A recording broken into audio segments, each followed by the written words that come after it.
Welcome to Sapphire Soundwaves. This is the podcast where we dive into the world of anime, gaming, and pop culture, pulling apart the layers and digging into what really matters. Today, we're kicking off with a fire topic: fuck Konoha and the Hokage. Specifically, we're going to stack how the first three Hokages, Hashirama, Tobirama, and Hiruzen, set up the chain of disasters that unfolded in Naruto Shippuden. And let's be clear, I love Naruto. It's one of the most iconic anime of all time, but that doesn't mean I'm gonna sit here and pretend like Konoha was some Hobi or that the Hokage were flawless heroes. Nope, they were messy, and their decisions even messier. So grab your ramen, settle in, and let's take a long, hard look at how Konoha's greatest leaders might have been his biggest problems.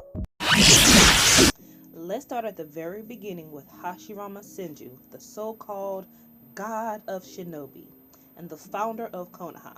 On the surface, he had a noble dream, creating a village where children didn't have to grow up as soldiers, which sounds amazing, right?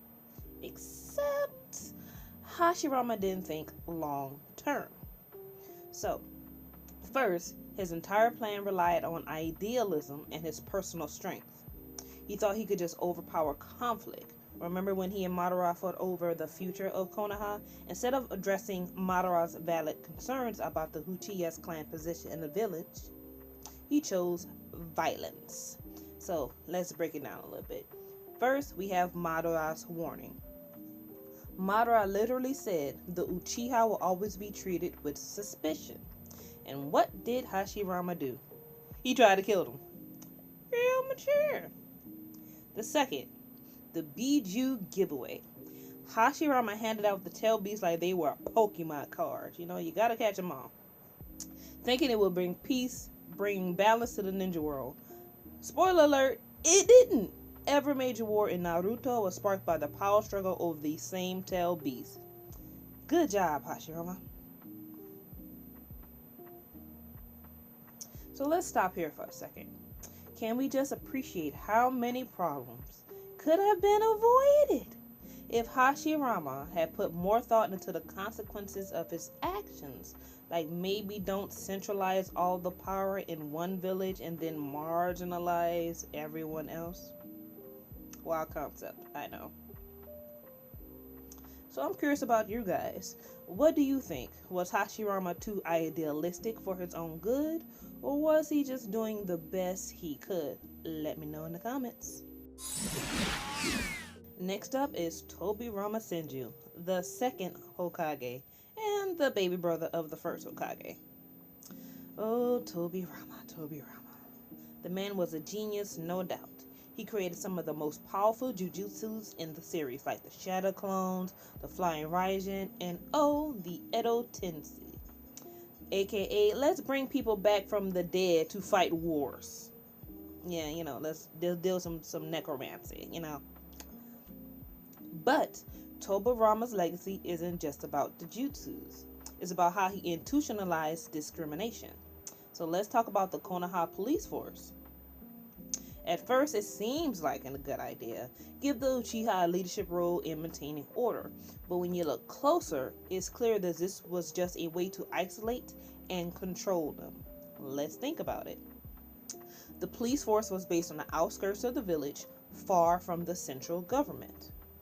Tobirama constantly talked about how dangerous the Uchiha were because of their emotional susceptibility to hatred, instead of helping them heal from generations of conflict. Because remember, before the forming of the village, hitting the leaves, the Senju and the Uchiha were at constant wars with each other. These two clans were at constant wars with each other until Madara and Hashirama decided to broker a peace. So instead of, continuing to try to, heal from this generation of conflict between your two clans, he decided to use it as an excuse to keep them in check. And don't forget, Tobirama's distrust of the Uchiha directly influenced the third Hokage and Danzo.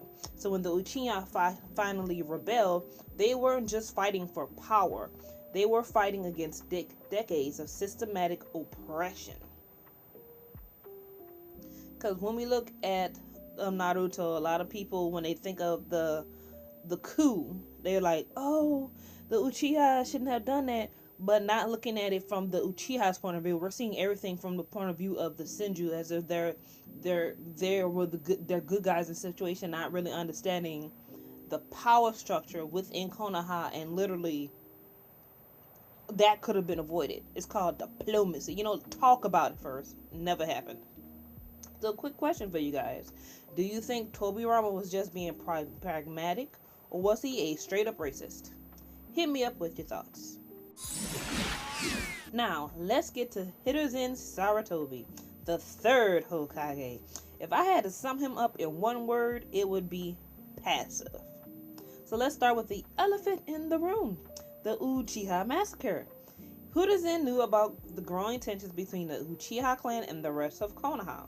He also knew that Danzo was a manipulative bastard who couldn't be trusted. Yet, what did he do? Nothing. He let Danzo handle it, which led to Itachi, a 13-year-old, repeat that, a 13-year-old child, this is a minor, a 13-year-old, having to wipe out his entire family, his entire people, his entire clan, people he grew up with, cousins, neighbors, his own mother and father, a 13-year-old child. Let that sink in.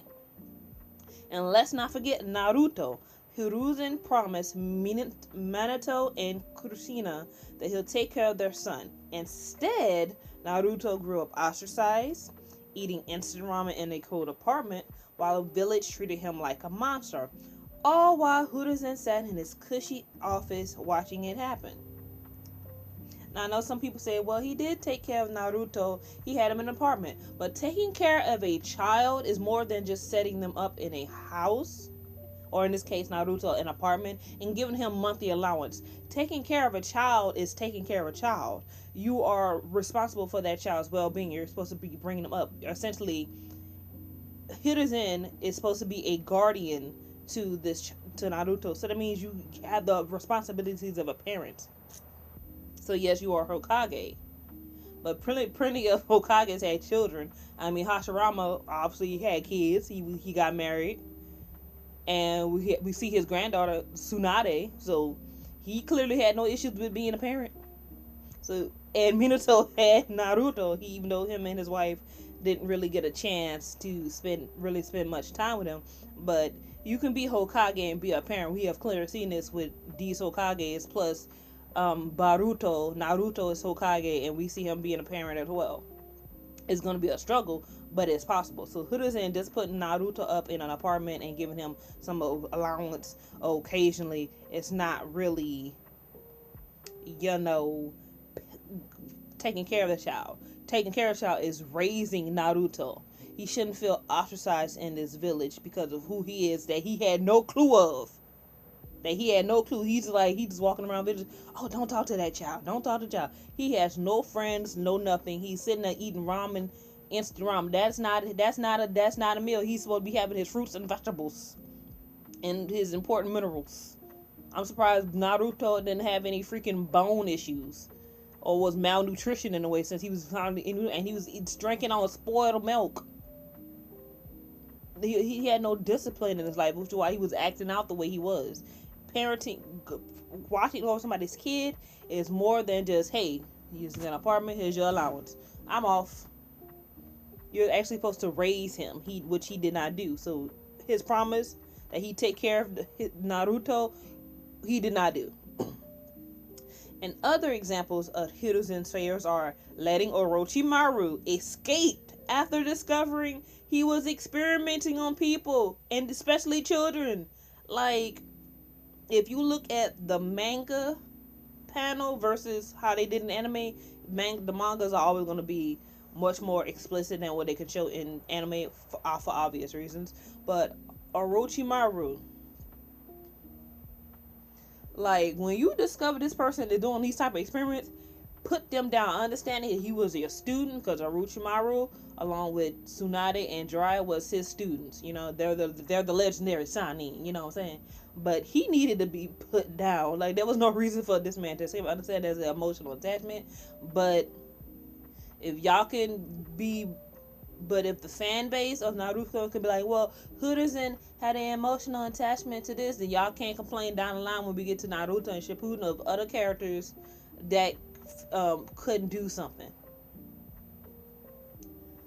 Okay, the next one is not intervening when Danzo used root to manipulate village politics. Now, Danzo, along with Hiruzen, they were both also under the previous Hokage, which was Tobirama's. And Tobirama, Danzo, he shared, you could say, kind of shared a lot of the same feelings for the Uchiha than Danzo feel like. And not only that, but Danzo is also trying to think he should be Hokage. So there's also that sort of resentment and jealousy towards his friend, Hiruzen. You know what I'm saying? And like, he literally created this entire route, which when you get to Sai, you see just how damaging that is to children. And because of Danzo's influence, which leads up to the freaking massacre in the first thing place. Like, Hiruzen is the Hokage, right? So if you know that the Uchiha have a gripe with the system government, you as the leader, you should find a diplomatic solution first before any sort of violence should entail. As Hiruzen, he should have went to the leader of the Uchiha clan, sat down and talked to him like, hey, I've been noticing you guys have not really there's been some sort of like tension between us. What can I do? What kind of compromise can we get to? What kind of compromise? You know, air out your grievances. Let's see if we can come to a compromise. That never happened. That never happened at all. Like, violence should not be the first answer to solving your problem, because violence doesn't do anything. It just leads to more violence. Hence, when we get to the fourth Ninja War, you have Madara's whole speech about wake up to reality, and you got Pain's cycle of pain and all those speeches. There's a reason why those speeches are so powerful, because it's true, and we see this throughout Naruto and Shippuden with how Konoha handles its government and governing its people. We're seeing it firsthand, so that's why their speeches hit so much. It hit so hard. And the last one regarding Hiruzen is failing to prepare the village for the Nine-Tails attack, even though he knew the risk of keeping Kuramato sealed in a Jinchuriki. Like, that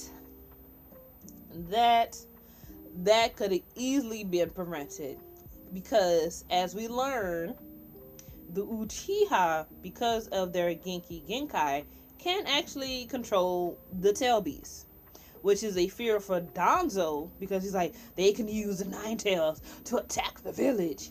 If they're part of the village and they're first, because that's literally when the Nine-Tails starts attacking, that was the first thing they thought to do. Let's use our, Sharingan to stop the Nine-Tails from, killing more people, causing more damage. What did the people of Konoha do?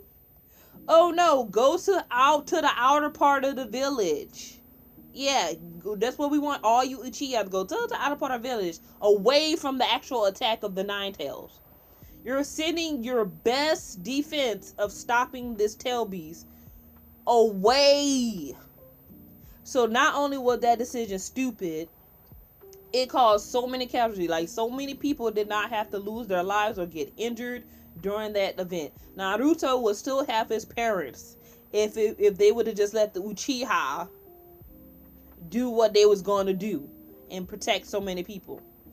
But no, because y'all prejudice led to the death of so many people, led to the death of Naruto's parents on the day he was born. Like, come on now. Come on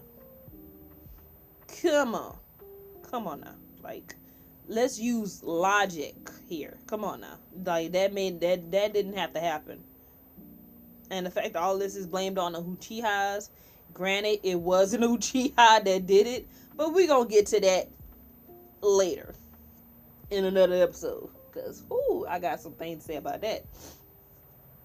So Hiruzen is the kind of leader who sees a fire and says, Someone should put that out. Then walks away. Like, dude, you're the Hokage. Do something. Like, being passive, we see clearly it does not work. So now that we discussed the first three Hokage, let's connect the dots, alright? So every major conflict in Naruto can be traced back to the decisions of these three Hokage.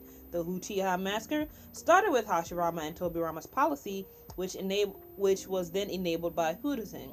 The rise of Orochimaru, Hiruzen's failure to stop him. The Akatsuki, the Akatsuki, yeah. The Akatsukis' rise to power made possible by the instability created by Konoha's power grabs. Even the Fourth Great Ninja War. Madara's grand plan wouldn't have happened if Hashirama had handled things differently from the start. The cycle of hatred wasn't just a theme in Naruto. It was literally built into Konoha's foundation. It was literally built into it. It's built into it. Again, when you look back on these events, everything could have been avoided. Like the Uchiha Massacre, again, started with Hashirama. Should have just sat there and talked to Madara Uchiha instead of talking to him. You decided to fight, and that's why we had that big battle at the valley. Tomuraba's policies led to more discrimination, which then pours over into Hiruzen's reign. Then you had the issue with Danzo. He's like, who comes up to a 13-year-old, be like, look, we can do this the easy way or the hard way. Now you either kill your entire clan, including your brother, or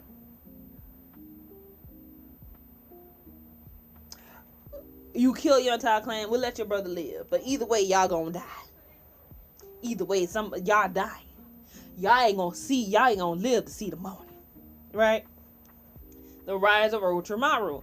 When you see somebody experimenting on a group of people, especially children, you got to nip that in the bud immediately. That is not right. Now, granted, I kind of wish we get more of a backstory, because I want to see what leads Orochimaru up to this point. Because when we do get a little flashback of him when he's small with Jiraiya, he's like a sweet boy. So I'm assuming because of these constant wars, like with everybody else, it changes him.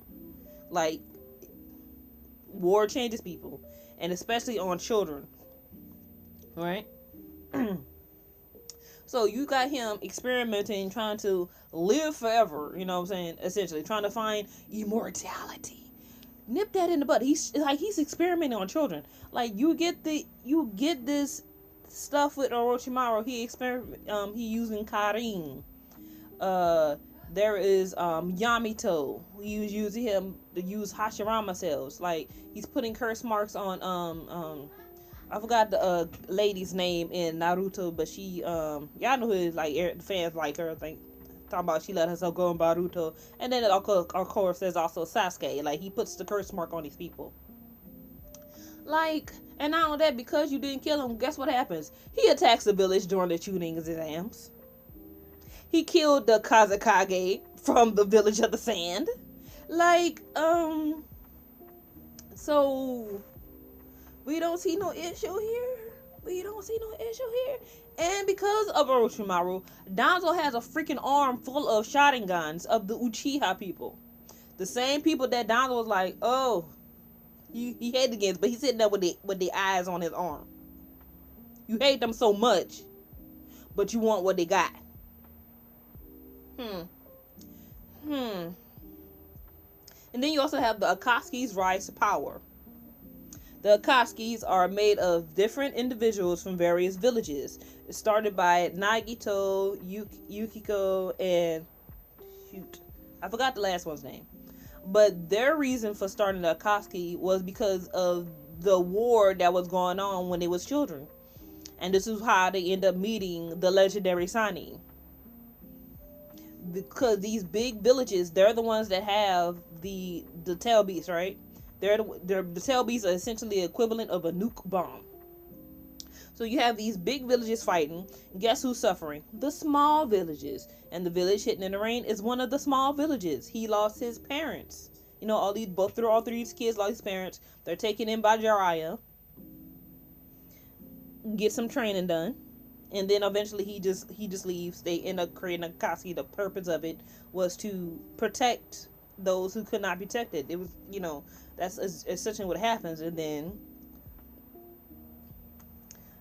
they lose a member because of the leader, and then you got the cycle of hatred coming again, the cycle of pain that happens, and now you got the Akatsuki's like, okay, you know what? We're gonna stop this once and for all. What we gonna do? We're gonna collect all the tail beasts, and we're gonna put people in an infinite Tsukiyomi, where there's no war again. There's no nothing. That's what leads to the rise of that, because of the fact that you got these tail beasts out here to all these villages. They're like, okay, now we got this tail beast. Let's take over this village. Let's take over this village. Take over this village. It's a power grab. The people that are suffering is the small villages, because they don't have that level of power or, military force to protect their villages. They're the ones that are suffering. Their homes are the battlefields that nobody seems to care about. Nobody even took a second glance. Oh, war's over. Let's go back to our villages. Well, there's this nice stability now, but meanwhile, these villages are suffering. They struggling. They look like freaking ghettos. Okay, like, it's built into Konoha's foundation. Like, whew, Naruto. So where does this leave us? The Hokage weren't villains, but they weren't exactly heroes either. They were human, flawed, short-sighted, and sometimes outright irresponsible. And that's the irony of Konoha. It's a village built on ideals, but those ideals were constantly undermined by the people in charge. So, what do you guys think? Do you think Konoha's leaders were doing their best, or were they just perpetuating the cycle of violence? Let me know in the comments or on social media. That's it for today's rant. Discussion. If you enjoyed this episode, make sure to share, like, and subscribe to Sapphire Soundwaves on Spotify, or wherever you listen to a podcast, or on YouTube. Next week, we're diving into another issue of Naruto, and that is Naruto with trauma. It's going to go through a series of how loss, neglect, and hardships can shape a person for better or worse, so be looking forward to that. Until then, stay curious, stay critical, and most importantly, stay unapologetically yourself. Catch you next time.